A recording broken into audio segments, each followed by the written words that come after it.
Perfume ব্যবসার আড়ালে মিলেছে সবচেয়ে বড় হুন্ডি তৎপরতার প্রমাণ।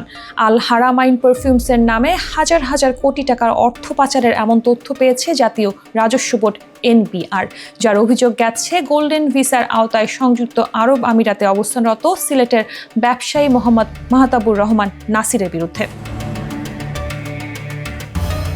NBR এর কেন্দ্রীয় গোয়েন্দা সেলের তথ্য বলছে, মাহতাবুর রহমান নাসিরের ব্যবসায়িক নেটওয়ার্ক বর্তমানে বিশ্বের ৮৬টি দেশে বিস্তৃত। বাংলাদেশ ছাড়াও মধ্যপ্রাচ্যের আরব আমিরাত, সৌদি আরব, ওমান, কাতার, কুয়েত, বাহরাইন, যুক্তরাষ্ট্র ও যুক্তরাজ্যে রয়েছে আল হারামাইন পারফিউমসের শোরুম। অন্যান্য দেশে তার দৃশ্যমান ব্যবসা মূলত আমদানি রপ্তানি, তবে অনুসন্ধানে উঠে এসেছে তার পুরো ব্যবসায়িক নেটওয়ার্কই মূলত হুন্ডি তৎপরতার সঙ্গে সম্পৃক্ত। পারফিউম বা আমদানি রপ্তানি ব্যবসার আড়ালে তার প্রধান ব্যবসা মূলত এক দেশের অর্থ অন্য দেশে পাচার করা। এমন তথ্যে এ ব্যবসায়ী সম্পদ ও অর্থ পাচারের তথ্য অনুসন্ধানে সম্প্রতি UHICICর একটি দল দেশটির বিভিন্ন রাজ্যে থাকা মাহতাবুর রহমানের সম্পদ ও অর্থ পাচারের তথ্য সংগ্রহ করে তারা। পাশাপাশি অন্য যেসব দেশে তার সম্পদ রয়েছে সেগুলোর তথ্য চেয়েও সংশ্লিষ্ট দেশের সরকারের কাছে চিঠি পাঠানো হয়েছে।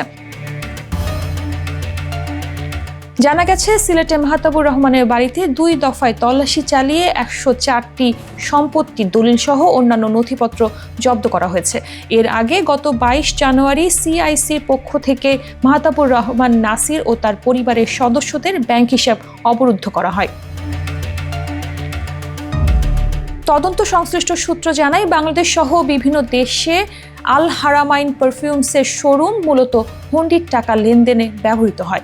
ঢাকার বসুন্ধরা সিটির শোরুমে কেউ টাকা জমা দিলে দুবাইয়ের সিটি সেন্টারে সে টাকা দিরহাম আকারে পরিশোধ করা হয়। ছোট কোনো অঙ্কের টাকা এসব শোরুমে লেনদেন করা হয় না, বরং বড় ব্যবসায়ী বা টাকা পাচারকারীদের কাছ থেকে শত শত কোটি টাকার অর্থ গ্রহণ করা হয়।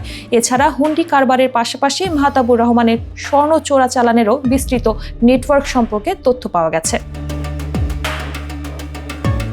খোঁজ নিয়ে দেখা গেছে, কোম্পানিটি বহুমূল্য পারফিউম বিক্রি করে। বাংলাদেশের শোরুমগুলোর সর্বনিম্ন ৩,০০০ থেকে ৪০,০০০ টাকা মূল্যের পণ্য রয়েছে আল হারামাইনে। তবে প্রায় ১ দশক ধরে বাংলাদেশে কার্যক্রম পরিচালনা করলেও এখনও কোম্পানিটির সবকটি শোরুমই লোকসানে রয়েছে বলে সংশ্লিষ্টরা জানিয়েছে।